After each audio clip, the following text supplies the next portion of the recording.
Megawati bukan anak ideologis Soekarno? Oke, mari kita luruskan dulu.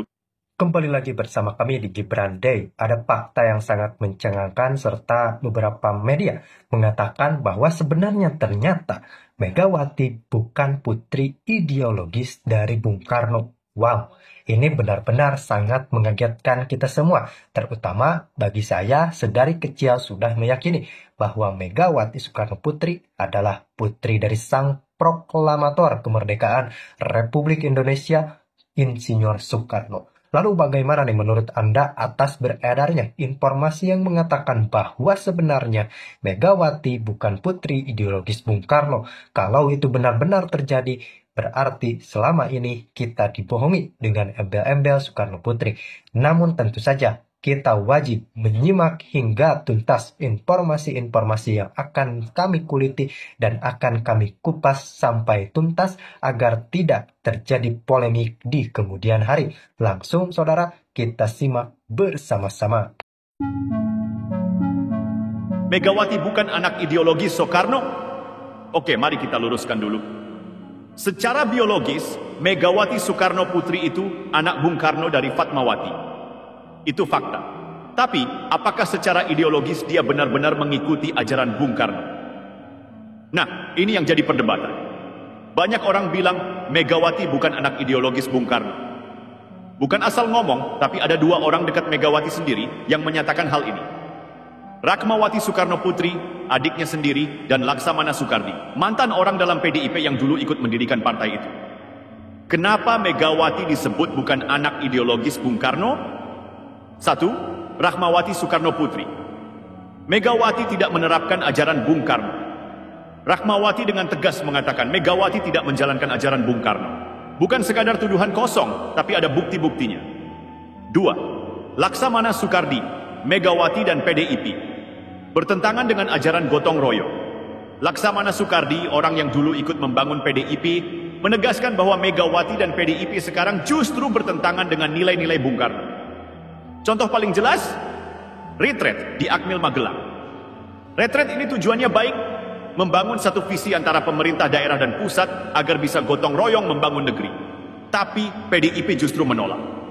Loh, bukankah gotong royong adalah ajaran Bung Karno yang paling mendasar?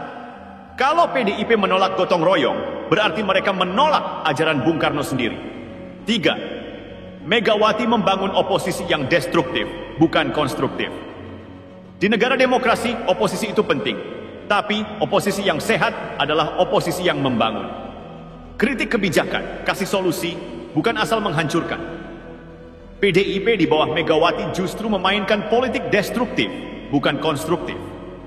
Oposisi yang sehat, mengkritik dengan solusi. Oposisi yang destruktif, menghancurkan demi kepentingan politik semata. Kalau benar-benar peduli pada rakyat, harusnya PDIP jadi oposisi yang membangun, bukan justru merusak dan menghambat kemajuan negara. Bung Karno mengajarkan musyawarah untuk mufakat. Tapi PDIP sekarang dipimpin seperti kerajaan. Hak prerogatif ketua umum menentukan segalanya. Semua keputusan ada di tangan Megawati. Siapa yang boleh maju jadi calon presiden? Tergantung Megawati. Siapa yang boleh dapat jabatan? Tergantung Megawati. Ini jelas berlawanan dengan ajaran Bung Karno. Demokrasi macam apa kalau semua keputusan ada di satu orang saja? PDIP itu bukan partai yang didirikan Megawati sendirian. Ada banyak tokoh besar di belakangnya. Tapi apa yang terjadi? Satu persatu mereka tersingkir. Kwik Kian Gi dulu membela Megawati habis-habisan, sekarang berseberangan dan malah mendukung Prabowo. Sabam Sirait, pendiri partai, tapi akhirnya tersingkir dari lingkaran Megawati. Sopan Sofian, awalnya tokoh besar PDIP, tapi akhirnya menjauh. Eros Jarot, sampai mendirikan partai baru karena tidak sejalan lagi dengan Megawati. Laksamana Soekardi, pernah jadi orang kepercayaan Megawati, tapi akhirnya juga tersingkir. Kenapa para pendiri partai justru dijauhkan? Jawabannya sederhana, karena Megawati tidak mau dikritik. Di awal berdiri, PDIP itu partai yang demokratis. Semua pendiri punya hak suara yang sama. Tapi sekarang, PDIP jadi partai yang otoriter. Kalau ada yang berani mengkritik Megawati, langsung tersingkir. Inilah sebabnya banyak kader potensial pergi, termasuk Jokowi dan Gibran. Banyak bupati, wali kota, dan pejabat PDIP yang ditangkap KPK. Terakhir, wali kota Semarang dan ketua komisi D DPRD Semarang, suami istri, ditangkap KPK. Kenapa ini bisa terjadi? Karena ada yang salah dalam sistemnya. Kalau gotong royongnya benar, kalau ajaran Bung Karno benar-benar diterapkan, harusnya tidak ada kasus seperti ini. Tapi faktanya, banyak kader Partai Demokrasi Indonesia Perjuangan yang terjerat korupsi. Dan ironisnya, ketika bicara pemilu, PDIP malah sibuk menyalahkan pihak lain. Dituduh curang lah, dituduh tidak adil lah, padahal faktanya rakyat yang memilih. Pemilu 2024 jelas menunjukkan mayoritas rakyat memilih Prabowo Gibran. Bukan karena ada kecurangan, tapi karena rakyat sudah melihat siapa yang benar-benar ingin membangun negeri ini. Bukan lagi partai yang menjalankan ajaran Bung Karno. Menolak gotong royong, padahal itu ajaran dasar Bung Karno. Membangun oposisi yang destruktif, bukan konstruktif. Hak prerogatif ketua umum bertentangan dengan musyawarah mufakat. Para pendiri partai disingkirkan agar Megawati tidak bisa dikritik. Banyak kader terjerat kasus korupsi. Tidak bisa menerima kekalahan dan terus menyalahkan pihak lain. PDIP di bawah Megawati bukan lagi partai yang memperjuangkan kepentingan rakyat. Bukan lagi partai yang menerapkan ajaran Bung Karno. Sekarang yang diutamakan adalah kekuasaan. Segala cara digunakan untuk tetap berkuasa. Tapi ingat, rakyat sudah semakin cerdas. Rakyat memilih pemimpin berdasarkan kerja nyata, bukan sekadar nama besar. Sekarang pertanyaannya, apakah PDIP akan tetap seperti ini, atau akan kembali ke jalan yang benar? Oke, sekarang pertanyaannya jelas. PDIP mau berbenah, atau terus terpuruk? Karena kalau melihat tren politik sekarang, PDIP sedang mengalami kemunduran besar. Dan ini bukan sekadar omongan kosong, tapi ada fakta-fakta nyata yang tidak bisa dibantah. Di pemilu 2019, PDIP menang telak. Tapi di 2024, suara PDIP turun drastis. Kenapa?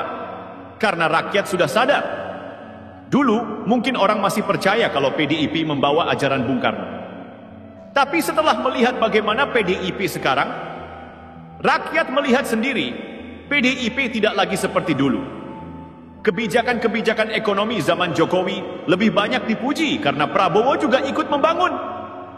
Pembangunan infrastruktur, hilirisasi, food estate, semua kebijakan besar Jokowi diteruskan Prabowo. Sementara PDIP justru sibuk menyerang dan mencari kesalahan pemerintah sendiri. Lalu yang paling parah, PDIP gagal total dalam membangun kaderisasi. Lihat partai lain, Gerindra punya Prabowo dan Gibran. Golkar punya Airlangga dan Ridwan Kamil. PKB punya Muhaimin dan para Kiai NU. Nasdem punya Anies dan figur-figur lain. PDIP cuma ada Megawati dan Puan. Rakyat sudah jenuh. PDIP itu partai besar, tapi masa hanya bergantung pada satu keluarga? Megawati dan elit PDIP tidak bisa menerima kenyataan kalau Jokowi tidak tunduk pada mereka. Padahal, Jokowi menang bukan karena Megawati semata. Jokowi menang karena rakyat. Dulu, Jokowi dianggap anak ideologis Bung Karno. Tapi begitu Jokowi membangun sendiri kekuatannya, PDIP langsung marah dan menuding Jokowi sebagai pengkhianat. Coba dipikir, apa salah Jokowi? Karena dia mengutamakan kepentingan rakyat dibanding kepentingan partai? Apa salah Gibran? Karena dia maju sebagai cawapres dan menang mutlak atas PDIP?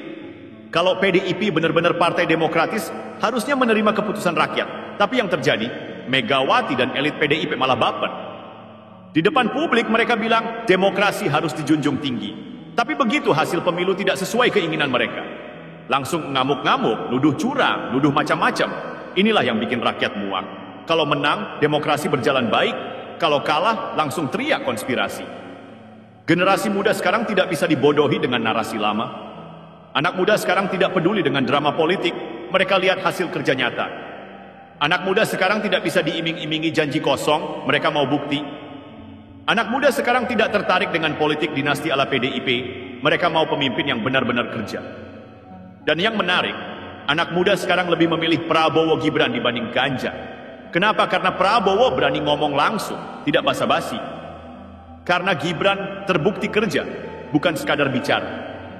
Karena mereka melihat bahwa yang membangun Indonesia saat ini bukan Partai Demokrasi Indonesia Perjuangan, tapi Prabowo dan Jokowi. Makanya PDIP kalah di hampir semua kantong suara pemilih muda. Generasi sekarang tidak peduli partai mana yang paling tua, mereka peduli siapa yang paling kerja. Kalau PDIP masih mau bertahan, mereka harus berubah. Lepaskan budaya feodalisme. Jangan semua keputusan di tangan Megawati. Jangan semua harus tergantung pada satu keluarga. Biarkan kader-kader muda naik ke atas. Jangan jadi oposisi yang merusak. Kalau mau jadi oposisi, jadilah oposisi yang membangun.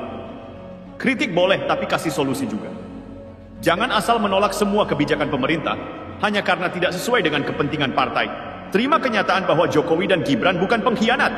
Jokowi dan Gibran itu pemimpin rakyat, bukan boneka partai. Jangan dendam hanya karena mereka tidak tunduk pada Megawati. Hentikan politik drama, rakyat sudah cerdas. Politik kasihan, politik air mata, politik terzalimi sudah tidak laku.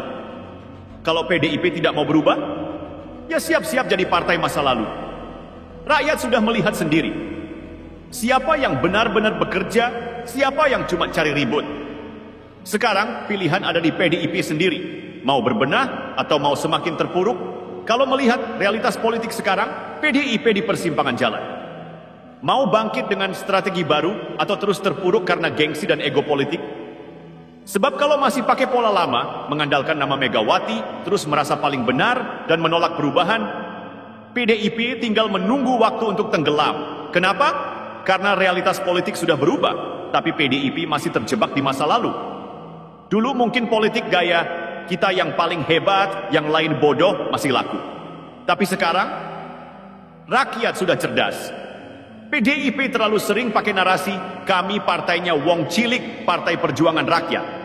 Tapi, realitasnya, banyak kepala daerah dari Partai Demokrasi Indonesia Perjuangan yang tersandung korupsi. Elit PDIP hidup mewah, jauh dari kondisi rakyat kecil yang katanya mereka bela. Ketika rakyat butuh solusi, PDIP malah sibuk ribut soal Jokowi dan Gibran. Jadi rakyat mulai bertanya, ini partai beneran perjuangkan rakyat atau cuma omong kosong? PDIP lupa politik itu soal hasil kerja, bukan sekadar teriak slogan. Sampai sekarang, PDIP masih belum bisa move on dari Jokowi. Sejak Jokowi dan Gibran menang mutlak di Pilpres, PDIP bukannya introspeksi, malah terus-terusan menyalahkan Jokowi. Padahal, kalau bukan karena Jokowi, PDIP tidak akan sebesar sekarang. Dulu di 2014 dan 2019, rakyat pilih PDIP bukan karena Megawati atau Puan, tapi karena Jokowi. Tapi begitu Jokowi tidak tunduk lagi, PDIP mulai memainkan narasi. Jokowi pengkhianat. Gibran durhaka. Ada kecurangan, ada rekayasa. Padahal, fakta di lapangan jelas. Jokowi tetap kerja buat rakyat, sementara PDIP sibuk drama politik. Gibran justru didukung rakyat muda, tapi PDIP malah menyerangnya. Rakyat sudah memilih pemimpin baru, tapi PDIP tidak mau menerima. Ini yang bikin rakyat semakin jengah. Kalau PDIP terus begini, siap-siap kehilangan suara, lebih banyak di pemilu berikutnya. PDIP sekarang seperti partai yang tidak percaya diri tanpa Megawati. Semua keputusan masih harus lewat Megawati. Semua arah politik masih ditentukan Megawati. Sementara partai lain sudah menyiapkan regenerasi kepemimpinan. Gerindra punya Prabowo dan Gibran. Golkar punya Airlangga dan Ridwan Kamil. PKB punya Muhaimin dan gus-gus muda NU. Nasdem punya Anies dan figur-figur lain. PDIP masih Megawati, masih Puan. Masih dinasti politik yang sama. Kalau PDIP mau bertahan, harus mulai berani memberikan ruang bagi tokoh-tokoh muda di luar keluarga Megawati. Kalau tidak, ya siap-siap saja jadi partai nostalgia. Sekarang ini, rakyat tidak peduli siapa yang berkuasa. Yang penting bisa kerja dan kasih hasil nyata. Prabowo, Jokowi, dan Gibran menang besar bukan karena gimmick, tapi karena rakyat lihat kerja nyata mereka. PDIP kalau mau menang lagi, harus berhenti sibuk menyerang. Kalau terus-terusan pakai strategi, serang Jokowi, serang Gibran, teriak curang, tuding konspirasi, maka bisa dipastikan pemilu 2029 PDIP makin habis-habisan. Karena politik hari ini bukan soal siapa yang paling keras teriak, tapi soal siapa yang paling bisa menyelesaikan masalah rakyat. Sekarang pilihan ada di Partai Demokrasi Indonesia Perjuangan sendiri.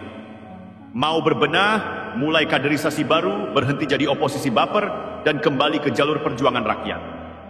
Atau mau terus pakai pola lama, tetap arogan, tetap mengandalkan Megawati dan akhirnya semakin tenggelam? Sejarah sudah membuktikan partai yang tidak bisa beradaptasi akan ditinggalkan rakyat. Jadi PDIP mau jadi partai masa depan atau sekadar kenangan? Politik itu dinamis. Tidak ada partai yang selamanya di atas, tidak ada partai yang selamanya di bawah. Semua tergantung bagaimana mereka membaca zaman dan menyesuaikan diri. PDIP sekarang ada di persimpangan. Mau tetap bertahan dengan cara lama dan semakin ditinggalkan rakyat? Atau berani berubah, beradaptasi dan kembali relevan? Kalau masih sibuk menyalahkan Jokowi, menyerang Gibran dan menolak kenyataan, maka jangan kaget kalau pemilu 2029 PDIP makin terpuruk. Tapi kalau PDIP mau introspeksi, membuka diri, dan kembali benar-benar mendengar suara rakyat, masih ada harapan. Sejarah yang menentukan adalah pilihan mereka sendiri. Bangkit atau lenyap, itu terserah Partai Demokrasi Indonesia Perjuangan.